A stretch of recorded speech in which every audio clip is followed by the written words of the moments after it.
Okay guys, here I'm at the Titleist 716 irons launch here at Fairmont St Andrews. I can see St Andrews the town just over there. You know, I can see, you know, the old course, and it's a wonderful place to be.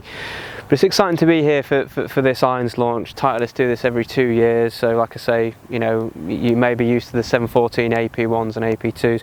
These are the 716 AP2s who will, you know, appeal more to your better player. You know, this is Titleist's most successful tour used iron. So this is basically the iron that, you know, an iron that tour players use, but you know, are very popular with amateur golfers as well. So I'm sure you're all familiar with the AP2.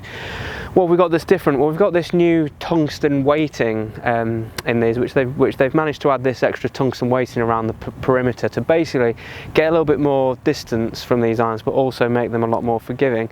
Looks wise, I think, you know, they're you know, kind of similar in head shape to what you might be used to for the AP2s. Are quite small, quite compact. Like I say, you know, these are, you know, leaning towards your better player. Me personally, I had to go with the AP2s, had to go with the AP1s. Actually got fitted into the AP1s because as a high handicap they just give me that little bit more forgiveness.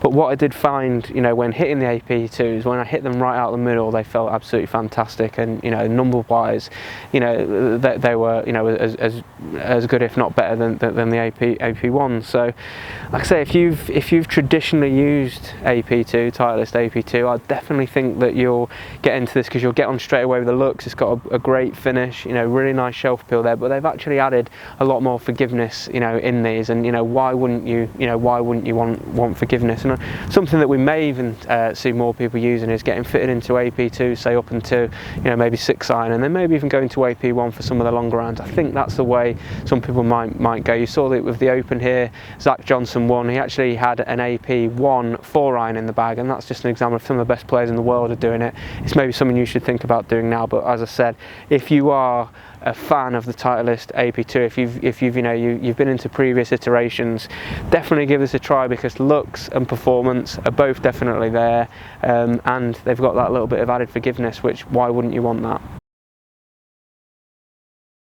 I'll only read it from 2 sides here. I'll read it from mainly behind the ball and the low side of the ball. So my first point of view